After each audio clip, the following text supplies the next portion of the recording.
really talking? We're doing this, man. We're doing this. You happy? Sound happy. Yes? Picture happy. Everybody's happy. All right. Then the most important question is Idris happy? How you feeling? I'm feeling good. I mean, I'm shocked that you're awake. You were in LA a few days ago. I was in LA, less than 48 hours ago. Okay. I passed through London to come to Abu Dhabi. Right. I've been doing some miles, bro. You really have. Some miles. Yeah. Do you get to go to the lounge now? Yes. I mean, but no, honestly, airports can be daunting. I'm not an anxious flyer, but the airports make me anxious. Wait, are you being serious right now? Yeah, no, seriously. Airports, just too much going on. It feels so fragile. It's weird. You know, I would feel the calmest if I saw Idris Elba in an airport. I'm not even joking, because you carry yourself in a way where I'd be like, man, everything's going bad. And I'd look and I'd be like, is that Idris Elba? Everything's gonna be okay, y'all. Everything's gonna be okay.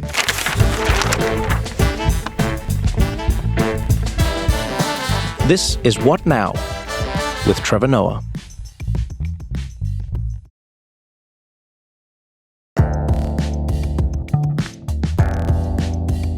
You know, if you told me I would be in Abu Dhabi, right, just an hour away from Dubai, in a hotel room overlooking what seems like a beautiful bay, also combined with like, I don't know, an office block, speaking to Idris Elba, I would have said to you, this is probably a psychedelic dream that you're having. But that's exactly where I am, chatting to Idris Elba in Abu Dhabi.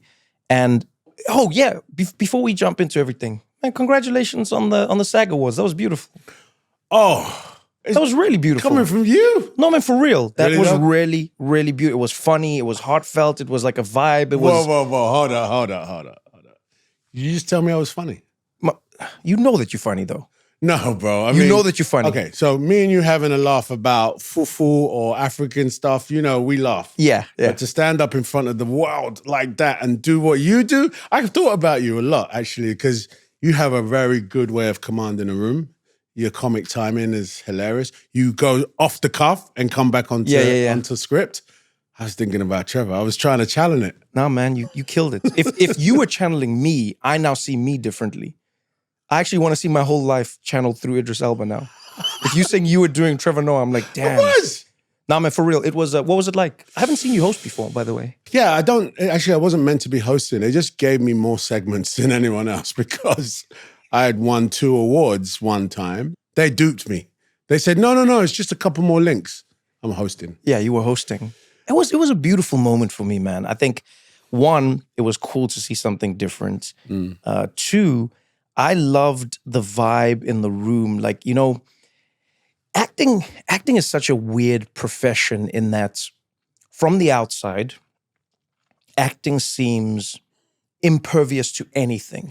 Right. You know what I mean? Yeah. I'm sure you know what I mean by this. Like a lot of people out there will see you as an actor. They see anybody as an actor and they go, oh, what a great job. What a great life. Yeah. It's perfect. Nothing affects you. You don't have the stress that a normal person has. Yeah.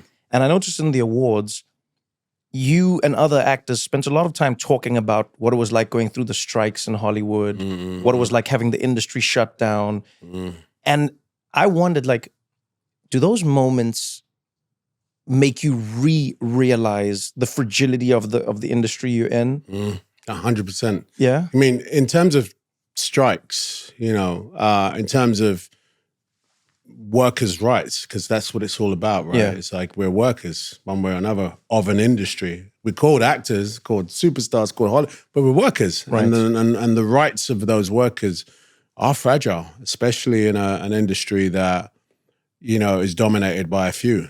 And what was interesting about that room is that, there was the biggest names in the film industry who all went through the same thing, and it was a strike and it was crippling.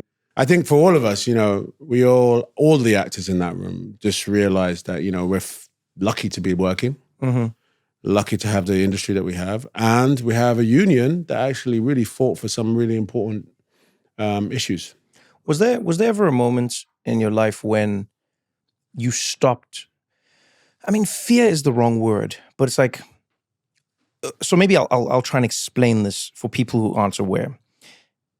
A lot of people know that in acting there's auditioning. A lot of people know that in acting you don't know when you may get your next role, etc. But I think few people truly appreciate how unpredictable it is. You know, I wonder, has there ever been a moment in your career when you felt secure as Idris, where you go like, all right, no, I'm good now? Or is there always that thing, that shadow behind you going like, you never know, Idris, you never know? You know, it's interesting because when I did The Wire, okay, The Wire was a 4-year explosion of my life. Yeah. Before The Wire, I was literally penniless in New York City. And after The Wire, I was arguably one of the most famous black actors, at least in America. Right. Right. Because of my character, Stringer Bell, was so celebrated. And at that time, leaving The Wire, because I didn't know I was going to die, and I didn't know my character was going to die.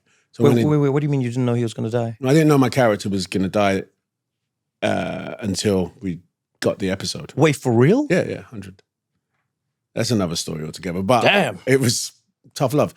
But at that time, I was flying high. I mean, I could go anywhere. Like, people were comparing me to Denz. You know? Yeah. You know, I was only 3rd season in. Anyway, when it fell off very quickly, very suddenly, I remember thinking, oh, I'm good. I'm Stringer Bell. Yeah. And that was a tough pill to swallow. Although I did work, but it was not the same. You see, that's something I don't even think about. Just my character dying. Like when I'm doing a hosting gig, when I'm doing comedy, there's not even a moment where I think to myself, yep, someone might surprise me and tell me, hey, Trevor, after the next ad break, you are no longer the host. There's a piano that's going to drop on your head and you're gone. Yeah. It was a bit like this, you know. You usually get your scripts, you know, like 2, 3 in a row. They write them. Right.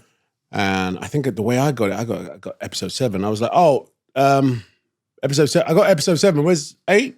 Can I get 8? What's wrong? You're not in 8. What do you mean I'm not in 8? You should read it. That's how I kind of found out. I was like, wait, whew. Stringer. What?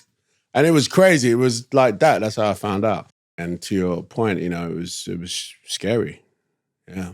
You have, I will say, from the outside at least, one of the most amazing careers in that you've played everything, you play everyone, you exist everywhere doing everything. Some people want you to be Idris Elba, the action star. You know what I mean? Mm-hmm. But then some people go, man, Idris Elba can also be the vulnerable love interest. Mm-hmm. And then obviously, you know, you're in Avengers, you're out there conquering Fast and the Furious, etc. I know that it wasn't easy, but I want to know how and why you thought you could play something more than the industry wanted you to play. Because if you're successful as a gangster, Hollywood goes, you're a gangster. And it's not even like a negative thing. Hollywood just goes, we know that you can do this, so you can do this. You do this. You chose not to do that. Why? I think I learned early on the power of no. Like, when I moved to America to become an actor there, my career in England wasn't bad. It was good. You know, I was. How old were you when you moved? I was probably about 25, 26 years old. Oh, damn. Okay. And there was this junction where I said, I'm not going to do what you want me to do in England. I'm going to say no, and I'm going to jump ship and go to America. And the power of no was my liberator. Because in England, there was this definite glass ceiling. You could see it coming, you know. It was like you're going to play one kind of role. And in England, it's a smaller market. Yeah. Back then, going to America was like, what? You go, where? My guy, you all right? Stay here. And so post The Wire, every role that came my way was all gangsters. Yeah. All of them. You know, films, television. And I had to say no. But I was okay with saying no because I thought, no, I've got some range. I need to be able to show that range. And that's That was definitely, I don't know. It was, like I said, it was a liberator for me to be able to know that the power of no is important. Yeah, but talk me through some of the doubts. You come from the UK. You're doing decently there, right? It's a small market, but it's a robust market. You know, once you're in, you're working, you're doing things, BBC, you know, Channel 4, whatever. You come to the US. It wasn't an overnight thing for you, though, in the US, was it? No. I mean, the first 2 or 3 years was just flatline. Because I've heard rumors of you working at like a comedy club. I remember someone saying this once. Yeah. They were like, I met Idris at a comedy club. And I was like, what do you mean you met Idris like doing stand-up? They're like, no, he was working the door. I wasn't doing stand-up. I was standing up at the door. That's what I was doing. The original stand-up. The original stand-up. No, but okay, so talk me through, so what part of the career is this happening in? So you've come to the US. Yeah. I've come. Yeah. I had some savings. Yeah. My wife at the time, I was married, you know, we were young. We were like, let's go to America. Had savings. I was like, power of no. This is great. We're out here. I didn't work for 2 years. Straight 24 months, no money. And my savings ran out in the first 6 months. And it was a struggles. So, you know, that's where I started to DJ in New York. I brought my records over. Literally, I shipped over 6 crates of records. This is wild. And I moved from New York because I couldn't afford New York. I ended up in Jersey City. The rent was much cheaper. Yeah. Bergen Ave, what up? I reinvented, bro. It was one of these moments where it's like you have to dig in or you're going home. Yeah, but you didn't think of going home 6 months in, 8 months in, 12 months in, 16 months in. What is keeping you from going home during that moment? Like what is the motivating force in your life that didn't allow you to give up? I'm trying to understand that. I think it was, you know, I jumped the ship, man. Like I had done something no English, no black actor, no young man had done that I knew, which is I'm going to go to America and I'm going to be an actor over here. And I couldn't take the idea of letting that fail. I just couldn't. I did not want that to fail. And I was auditioning for a lot of them, but my accent wasn't very good. I couldn't really, you know, pull it off. How did you get the accent good? Well, because you have one of the best accents. Your accent is so good. I've seen people get angry when they discover that you're not American. I've seen people get really, like, not even angry, like, they angry that you could fool them to that level. Yeah. No, I've been in those conversations. Like, I think the way I got, because I was unemployed, bro. And I was living in New Jersey. I lived in Brooklyn for a little bit. I was living life, you know. I was working the door. I was bartending. I was DJing. And before you know it, you just start speaking like an American because you end up saying, you're in the ting. You're in the ting. And then, you know, third year in, though, it started to get really struggled because my wife and I were going through some stuff. She was pregnant. And there's one casting director, I talk about it all the time, Alexa Fogel. She would put me up for stuff. And she said, hey, listen, this Wire thing's come up. It's called The Wire. It's a pilot. They're going to shoot it in January. But if you go in, you cannot let them know you aren't American because they will not. I mean, this is about Baltimore. It's very specific. They don't want any strangers. I mean, please. So I was auditioning for this thing and I auditioned for 4 weeks straight in an American accent. And then the fourth audition, you know, the producer, David Simon, and another producer who's passed now, great guy, they were in the room just like this. And they said to me, Idris, where are you from? That is the phrase every immigrant is terrified of hearing, no matter where they are in the world. Excuse me, where are you from? You know when your palms start sweating? Yeah, little sweat perforations in your forehead, and you're like, oh, man. And I'm thinking to myself, they told you don't say nothing. Yeah. And I'm thinking, oh, your accent is shit. Oh, he sussed you. And I was like, I'm looking at him, and by this time I've known him. This fourth audition. Yeah. Hey, you just come on, sit down. Why don't you do the scene again? You know, that kind of thing. I look at him and I said, I'm from East London. the room just exploded. Oh my God, I told you. No, you didn't know. You didn't know. And I'm sitting there, whoa, what is going on? There's like, yo, we had a bet. I said that he's not from Baltimore. He's not from Brooklyn. He's from somewhere else. I thought maybe Jamaican, maybe Haitian. You're from England. And this is the conversation. I'm sitting there. And they were like, okay, you got the job. You got the job. We don't want you to play Avon, though. We want you to play Stringer Bell. And I was in the room. Oh, man, so you went for Avon. Yeah. You got the job. I'll tell Alexa, welcome, thank you. But wow, you owe me money. I'm walking out of the room like, did my life just change? I don't know. What's going on? And that was it. That's the way I got that film. You see, that's what I mean about serendipitous. Like, I love moments like that where now I'm trying to picture the show with you as Avon. It doesn't work in my head. It might have worked. It might not. But you know what I mean? Yeah, it's just 100%. like these stories. I love that phrase though. Like, where are you from? Yeah. Because in a way, what you said is so much deeper than just you putting on an accent.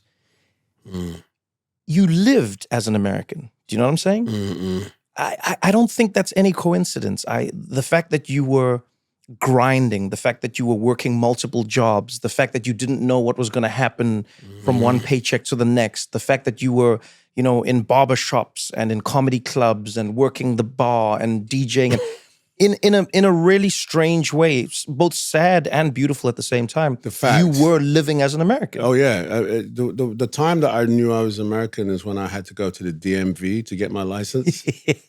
Okay, bro. Like, if anyone knows what that is like, oh my days, that was one of the most. As soon as I had my license, I was like, yes.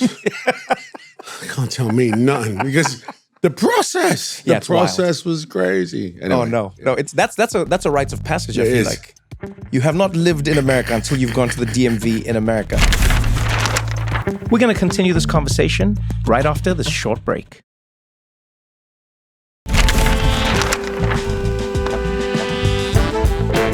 But let's talk a little bit about that. Like, where you from?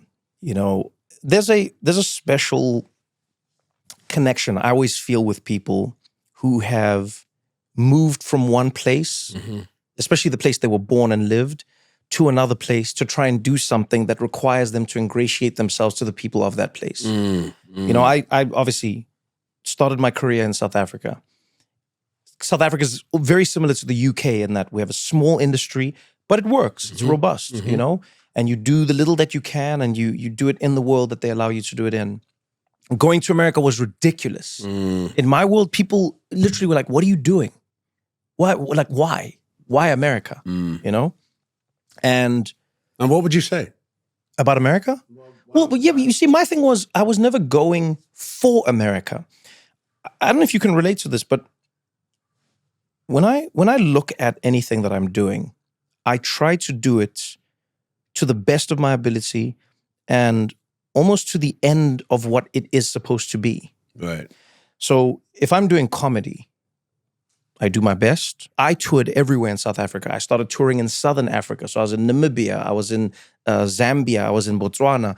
I was doing my comedy everywhere. The natural extension of that comedy is going to America, right? Because if you want to be one of the best comedians in the world, you cannot do it without performing at the top stages, at the top levels. Yeah. I was already performing in the UK. I was doing shows in everywhere from London to Brighton, Newcastle, Liverpool, you name it. Circuit. Yeah, I've been there, Oh, you're not bad, are you, mate? You know what I mean? I've been there. I was doing it. But the US comes with a different type of pressure, with a different type of landscape. And so I went, I need to go and try this there. And it wasn't about like the bright lights of America. It was about the natural progression of my career. Oh, yeah. But then just like you now move into a new place where people go, you sound funny. You don't say, like I remember when I was first hosting the Daily Show, no joke, I thought one of the biggest complaints we'd get would be about my view on America or my politics or whatever. The biggest complaint I got was about how I say the word controversy. And then complaint. Yeah, there was like a big, we got letters. We got letters daily. And the producers sat me down at some point and they were like, hey, Trev, So there are some words that you say, it's throwing people off a little bit, and we understand it, but is there a way you could find a middle ground? Is there, do you know what I mean? I had to relearn so many words just because you're trying to work within the space, you know? And in a weird way, it then starts to redefine, who are you? Yeah, and you are someone else when, I wouldn't say you're someone else, right? Because you always take your roots with you. If you're rooted, if you're a rooted person, you take that with you, right? But adaptation. Definitely. You know? Yeah. And I think that it's not for everyone. You know, there's like, new parts of you, definitely. 100%. You know, it's kind of like, I had what I call an accent crisis. I had a crisis of accent because when I came out of The Wire, and, you know, if I was going to a party or whatever, I was doing an interview or something and I talked the way I talk, they'd be like, yo, why are you talking like that, man? No, for real though. What, you doing a part? What are you doing, man? And you know, you're like, you try to figure out if you want friction, right? That's how I talk. No, seriously. Yeah. They would almost feel like, yo, you got me, man. Like, you're Stringer Bell. You come from this. And because of The Wire especially was not a satire, these were based on a real culture, a real epidemic, if you like, of American underbelly. They took to my characters to the point where I had to hold myself, Idris, a certain way definitely amongst the African-American community. Right. I had to hold myself with the sort of respect almost they had for Stringer Bell. Yeah. Which was a man trying to do good. Yeah. A man trying to do better than he was, you know, being prescribed to do. Wow. And that really was interesting, what that did to me did for my confidence, when I went back to England, and people were like, yo, why are you talking like that? And I just found myself, you know, when, you know, you're in England or you're in South Africa, Americans come over, they just got so much confidence. They're bigger and brasher and you know, and they got that different, they believe they got that different. And I went back to England and I definitely felt like, oh wow, I have adapted myself. Even when I was in my mum and dad's house or with my boys, they were like, yo, you seem a bit different. You seem a bit happier. You seem a little more enthusiastic. That's one thing I've learned about the UK. There's a little bit of like, all right then. Yeah, tone it down a bit. Oh yeah. I mean, you're doing all right. You're doing all right. Yeah. Yeah, it wasn't bad. It wasn't bad. Yeah. Humble. It's the tall poppy syndrome. It really is. I think that's part of the reasons why I didn't audition well, because I couldn't walk in there and be like, "Bow, this should be mine." They'd be like, oh, Idris, that was a good take. Can you do another one? I'd be like, oh, did you like it? Oh, great. Yeah, okay, I'll try again then. Oh. Wait, the other guy, like, you like that? Okay, hold up. Wait till you see this one. You know, that wasn't me, you know. It's funny. Culturally. I remember when I first started doing stand-up comedy in the US. You understand this. In America, they would have what they call the urban rooms and then rooms. Right? What that means is these are rooms where black people watch black comedy, and then the rest of the rooms are just, I guess, regular comedy. I always found that weird because I come from a country that's predominantly black, and we never looked at it like that. So anyway, they go, you know, people would be like, oh, you got to go perform in urban rooms. Go and do some urban rooms. And so I get to these urban rooms, and, you know, it's black comedians, black audiences, and I would get on stage. And in South Africa, number one, Africa, you greet. So I'd walk out. I'd greet the audience. Good evening, everybody. You know, and that audience would stare at me. And I remember after one of the shows, one of my favorite people in the world, his name's Chris Spencer, comedian, really like a mentor to me in the game. He came to me after one of the shows and he's like, hey man, he's like, did you steal something? And I said, what do you mean? He's like, man, you walk on stage like you stole something. He's like, man, you gotta get on there. You gotta own that stage, baby. Man, you walking on there like you ain't supposed to be there. You start making the audience doubt themselves, man. They be looking at you like, you supposed to be there? We don't feel like you're supposed to be there. He's like, man, you gotta get up there. And I was like, well, that's not how we do it. He's like, well, that's how we do it, baby. He's like, you gotta understand. He's like, half those people in the audience, they funnier than you. They know they're funnier than you. So you better show them why you up there. You better show them why you up there. And he it was a beautiful way, you know, when you connect those things, you find. That's funny. I'd love to know, you know, in that, what is it that's inspired you to connect all of these parts of yourself? Because you're not just Idris Elba, the movie star in Hollywood. I've always loved how you have bigged up the UK at every opportunity that you've been given. You've also bigged up African Americans at every opportunity you've been given. You've adopted these communities, and one that always touches me, obviously, is Africa. Idris Elba doesn't like wave at Africa from far. My man, your passport is stamped. Your passport is full of jollof rice. I knew you was gonna say that. Fufu okra. No. It is full. Do you know what, Trev? So two things that were quite significant, right? To, I guess, who I am today is one, my mom told me that my mom was born in Ghana. Yeah. Okay. Her mom is Ghanaian, but her dad was a Second World War vet from Kansas City. And on his deployment back to the States, he heard that, segregation over here is still kicking it. I mean, in the army, there was segregation, but everyone was fighting for each other, right? Soldiers were going back to the States and told you can't come in the restaurant. Yeah. So he said he and his brother decided they're going to go to Africa. They went to Ghana. And that's where he had 11 children, my mum being the ninth, the last one. Wow. So that information came to me just before I then went to America. And I kind of went with a slightly different purpose. I was kind of like, oh, wait, what? Oh, I've got roots here then. I mean, I belong here kind of thing, right? Yeah.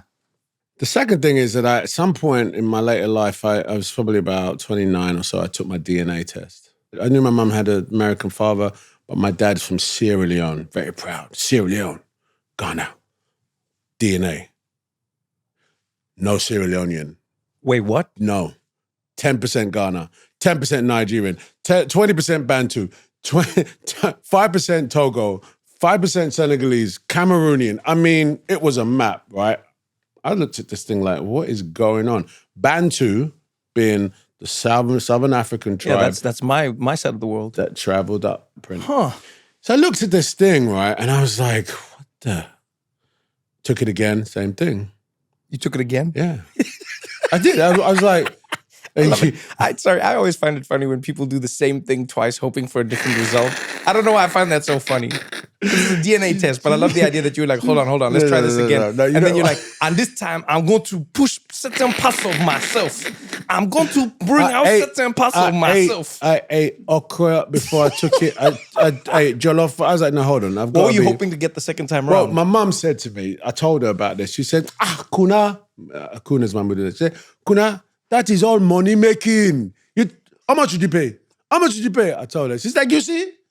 To come and tell you that you're not from Sierra Leone. Your dad is from Sierra Leone. Your mom is from Ghana. I'm like, yeah, but mum, scientifically, that's not how it works. Kuna, listen.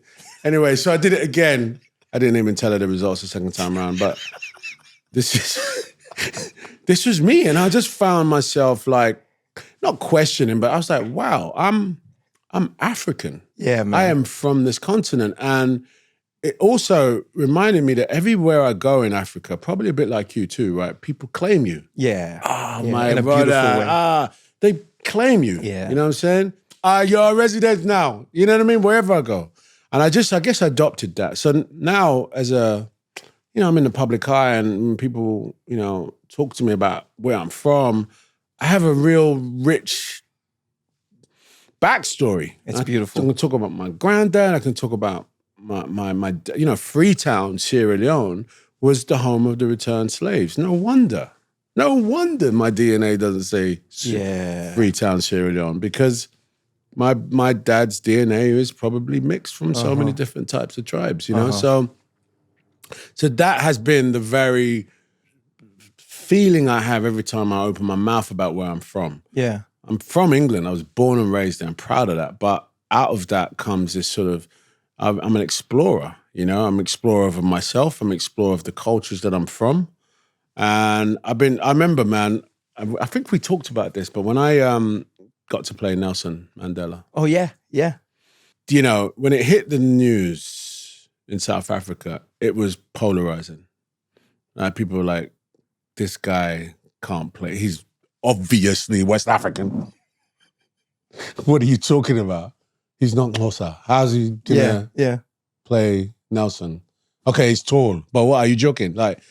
And others were like, no, fantastic. They got a Hollywood actor to play a great man. Right. Right? It was just really, and I remember thinking, wow, I never really thought about it until, no.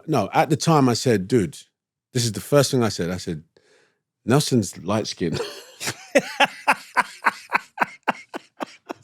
My agent is South African. He's like, Idris, listen, don't ever repeat that, okay? Just don't repeat that. I was like, no, but seriously, man, what are they going to say? Like, what is South Africans going to say? And then he said to me, remember when you took your DNA test? What happened? And I went, yeah, you're African, baby. You're African. And so is Nelson. So just go and kick the shit out of this role. Right. And I remember doing this one scene. It was in Soweto. And it was one of the scenes when Nelson was a lawyer. Beginnings of his rallying, for the ANC. ANC. And, yeah. Really early parts. And he was in Soweto, beautiful suit, lawyer, departing, boxer, radical guy, suave guy. And the director did not want me to come out and rehearse. He just wanted me to be ready. He had 4 cameras, 700 extras in the cast. extras, yeah, just like all you from coming out. Soweto, you know what I mean? Young people, but... So he wants you to come out and just do the do it. speech as if you were doing the speech, because there is no doing a speech twice. And we're going to shoot it. Yeah. I just want to see what happens.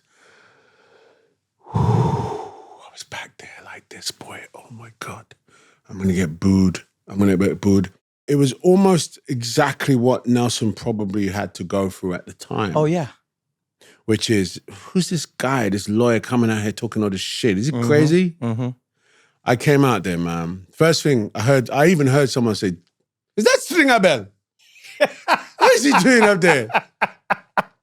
Right? Another one said, that's the guy from Daddy's Little Girls. I could hear them. I was so doing my funny. speech. So everyone knows everything you've been in. Yeah. But I said, how he's playing Madiba? First take, mind you. They're staring at me. And this is exactly what, because at the time, Soweto was like, boy, we're not sure if we're going to... There was people listening. Mm-hmm. They're like, are we going to stand with this guy? Because this guy is trying to get us all in trouble. He's talking some radical shit. Yeah. And here I was, out here, playing Nelson, dark as you can get, hitting the accent, hitting the notes, hitting the beats. And I never forget about it, because it's quite an emotional, rousing speech. But at the end of the first take, man, I was in tears. Practically the first 5 rows of people were in tears with me. And we're talking about freeing Africans from the bullshit, freeing them. And man, it was just the craziest mishmash of all of it. Me as an actor, who am I? Where am I from? Should I be here? Do I have the right to play the big man? Then these young people who know Idris, who have celebrated Idris's career, are watching me polarized by, can he pull off Madeebs? Yeah. And then, of course... Slowly growing into it with you. Growing into it with me.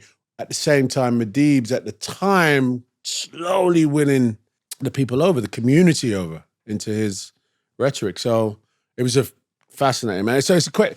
How did you keep... Because Nelson Mandela has one of the most difficult accents to pull off. Yeah. How did you keep that in? Can you still do it till this day? Because you have so many accents. You have like different English accents. You've got different American accents. You've got... At the SAG Awards, I don't know where you pulled out a Robert De Niro from. I'm not even joking. That was one of the most impressive roles. Because when you started, I was like, well, you can't do Robert De Niro. You're massive. It's like, look at your size. Look at Robert De Niro. Yo, you became Robert De Niro. You even became a little lighter. I don't know how you did it, Idris. Like, your skin tone changed. You became lighter. You became smaller. I'm not even... Yo, that was good. I'll take that. But I'm being for real though. And how long do you hold on to them for? Like, how do you keep them forever, or do they like slip in time? It's funny when you said earlier you have one of the best American accents. Like, I disagree. If I'm in a role, I'm in a role, and at that time I can do it because I guess I've got to live it. Yeah. As close to the honesty of it as I can. But if you ask me to do it now, if you ask me to do Madeeb now, it would sound like an impression. Oh, that makes okay. I can't. Like, even when I'm just joking around and doing American accents, they're not on point. It's not the exact same. Not the same thing, but because... Well, Nelson, I find I never lose my Nelson Mandela. I always like there'll be days where I just do it for no reason. I'm being serious. I'll literally just like be walking around in my room and I'll just be like, never forget those people. It's just like it's in the. I use my Nelson Mandela to get to my Barack Obama. Okay. Because I find they have the same. My conspiracy theory is that Mandela taught Obama how to do it because they got the same. Yeah, because they got the same thing. Because like, because Mandela has the I believe those South Africans who must fight for this country. He's got that thing, right? Mm-hmm. And then Barack, if you take it's the natural progression of that, right? I believe we can come together. And as Americans, we got to try to, it's a stronger voice. It has a lot of, but whenever I lose it, I have to go back to Mandela because it's the same. You know what I mean? Right. As Americans, we got to find our way to believe in ourselves. It's the same. Like I'm fighting every impulse to challenge you to a Barack and a Mandela right now. Why don't we do it? No, because what? What's going to happen? Because you're just going to murder me. I don't believe that that's true. I don't believe that that's true. I bet do your Mandela. I'll even it'll be like a harmony. Trevor, when you're doing Mandela, there's got to be a very. You see, you're killing it. This guy just pulled it out. But when it's Barack, there's got to be no, that's terrible. No, but you're Barack. You know why? Because because I took it up. Yeah, no, chesty. Barack is also he's also thrown. But your Mandela, that was flawless. I was almost doing like Mandela, like you hear him on the radio.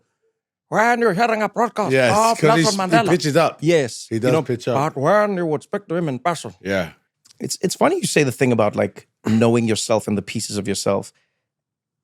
I wonder if that's what's made you such an amazing actor.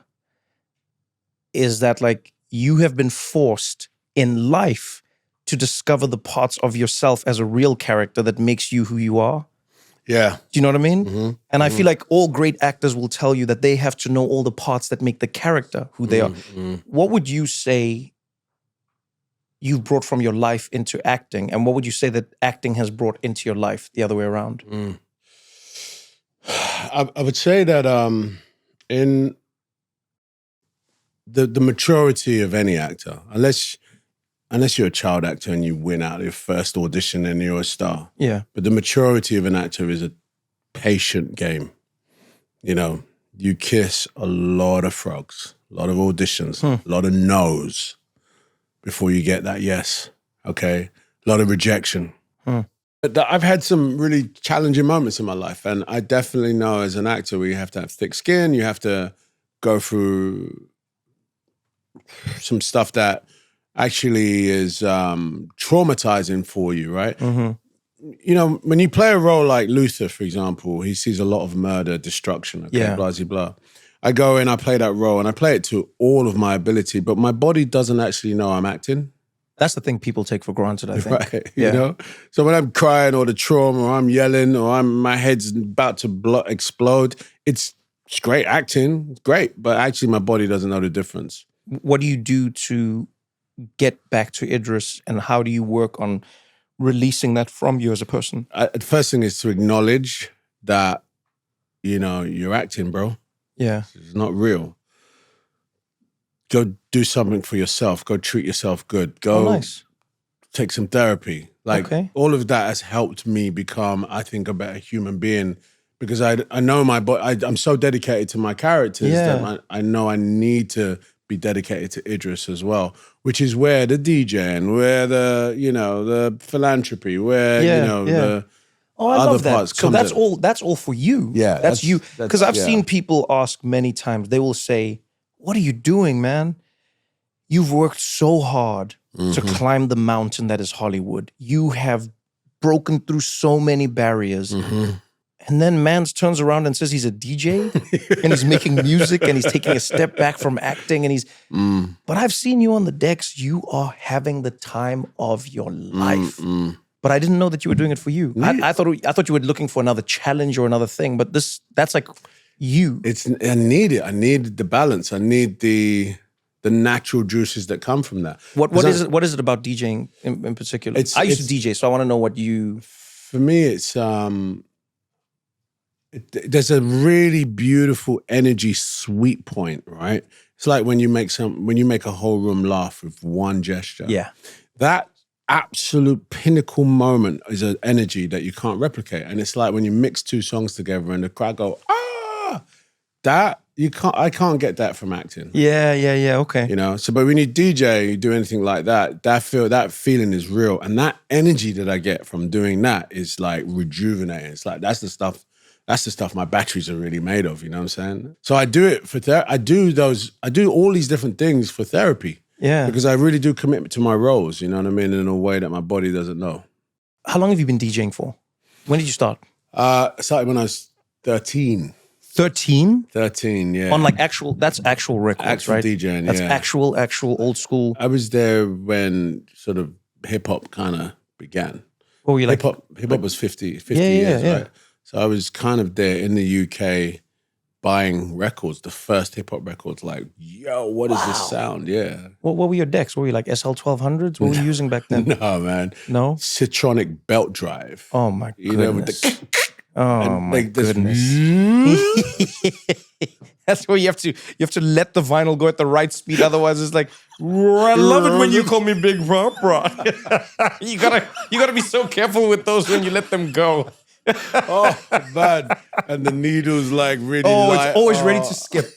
Always ready. Did you ever play gigs where you would put you put the needle on the record, and then someone bumps something, or the crowd like jumps, and then you playing, it's going well, everyone's having a good time. Jump around, jump around, and the crowd looks at you like you did it now because oh man. Those were the days. Those were really the days. I forgot you DJed. You told me. How long have you been DJing? So I DJed for, oh goodness. I started straight after high school. I was making music on a PC. So I was playing with everything from mixing the music to Fruity Loops and, Pro Tools and trying to play around with that stuff.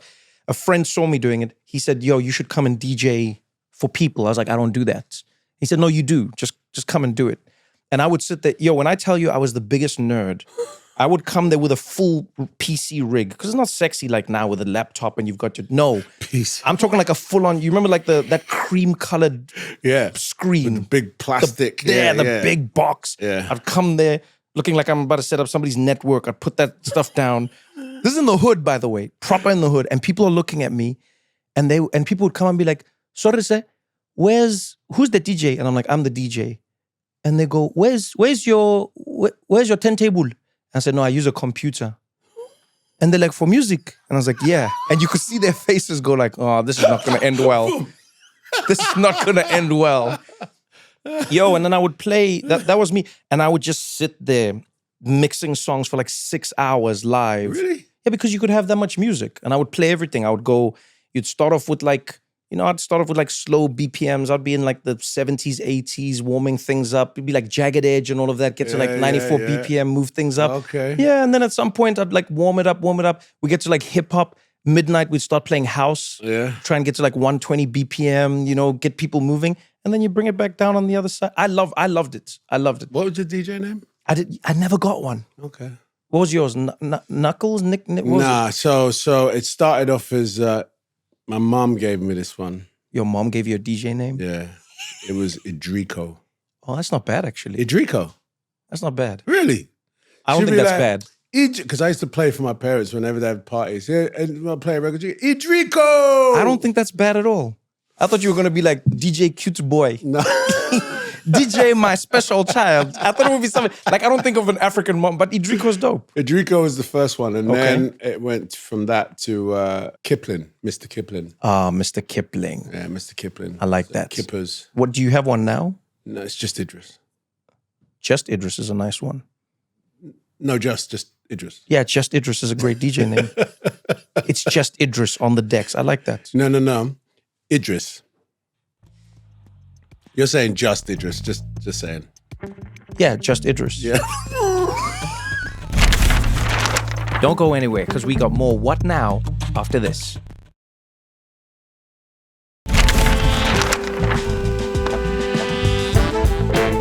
We got Idris, the actor, Idris, the DJ, Idris, the I say this, and I don't say this lightly. I think the world builder.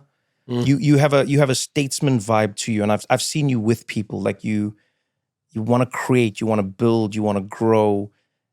Like when you look at the world you're in now, first of all, where do you see the state of Hollywood and acting and content and everything right now? Because it's definitely changing. You can't deny it. I mean, some would even argue you're the last, the last of the superstars, of like the real Hollywood. It's no, really, it's changing. I think it's becoming a lot more niche, and you could see at the SAG Awards people talking about this, people saying, I played this role, I got to do that. This is what my dream was. This is how I am. Or I got to do this for the first time.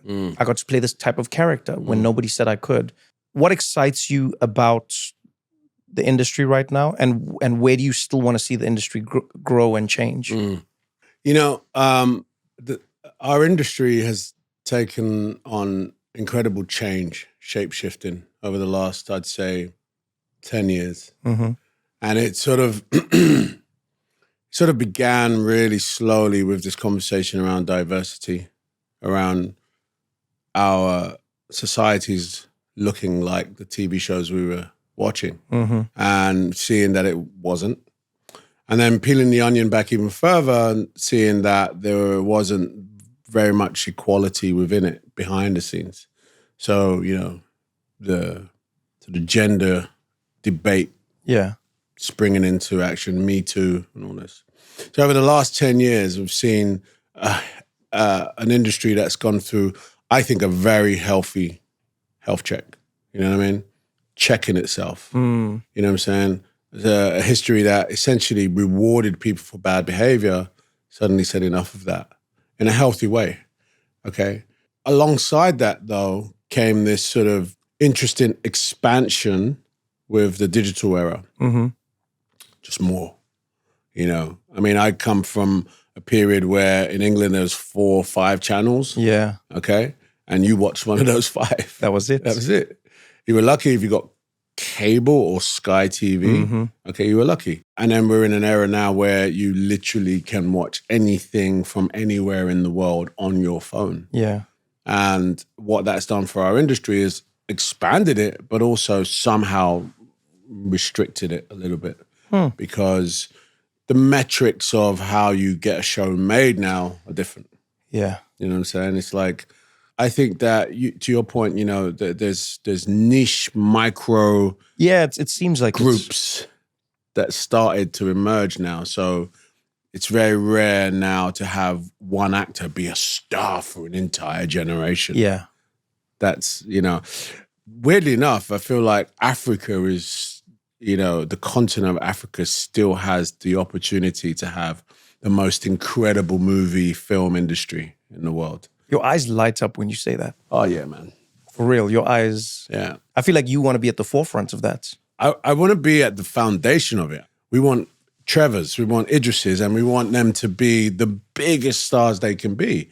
Because in that part of the world, we haven't had that opportunity. There's 1.4 billion people there and there's 4,000 cinemas. What? How are we getting our stories? I think about our industry with a sort of opto-futurist perspective. Because as much as I've worked gladly for 30, 35 years in America and England, I've had most incredible opportunities and career. I still think I've got more to offer when I think about Africa.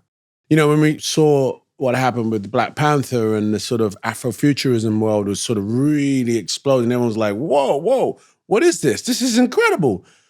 That was a moment where you're saying, albeit Marvel, but it was a moment where the world sort of stood up and was like, oh, wait a second, there's African superstars? What? Yeah. Wait, there's African sci-fi? What? And just imagine what that could do, And it does make me excited. What's your dream? I ask everyone on the podcast, what now? Because I find whenever I meet people, they're always at an inflection point. Something's about to happen or something has happened and now they're moving on or they're thinking of the next step. You are constantly moving towards the next step, and in a really peaceful way, I might add. You know, it's always been fun to watch the way you move. You seem both grateful and also still hungry, which is a hard balance to find. So what now? What do you dream of in your world? You know, if you could wave your magic wand, what would Idris be doing for the next decade? If I could wave my magic wand, it would be, I would be part of the African film industry's growth. Yeah. Seeing studios, seeing African streaming companies, seeing producers, you know, live on the international stage while bringing collaborators into the continent. I love that. As well as sending our stories internationally, you know? That would be, I would sit as a performer, as a director, as a producer, as a vessel in that, you know, in that dream. I love that. That's what I would do. I mean, you know, I really appreciate your words, man, because you said quietly, and I take that to mean humbly. You know, I'm humbly appreciative of the opportunities I have. I'm humbly respectful that I've been invited to this Investopia to come and talk about this dream, and that I could possibly raise some partnerships for it. So it's an exciting time. I'm hoping that one day you and me make a movie together. Hey, all right. Real talk. All right. I think that the world should see that. We can play, it'll be a buddy cop movie, the two Mandelas. Fraise. I said fraise. He also said fraise. What he means is fries. He's saying phrase, but it's fries. That's a terrible accent. Fraise. Because Mandela never said fries. Oh, man. I can see the movie now. Two Mandelas fighting crime. We would lock you up, but we believe in freedom. So you can go. Idris Elba, Trevor Noah, Mandela Man 2. I think we could do it. Mandela Man 2. I think we should do it. We should I think have we a little could. writers' Yo, room. man, thank you so much for joining me. Thanks for having me, man. Yeah, Always. man. Thanks for Anytime. having me. Anytime.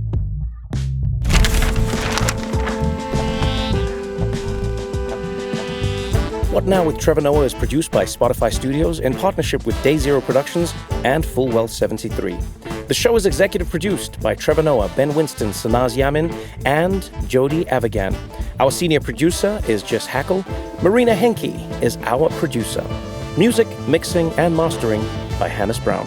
Thank you so much for listening. Join me next Thursday for another episode of What Now?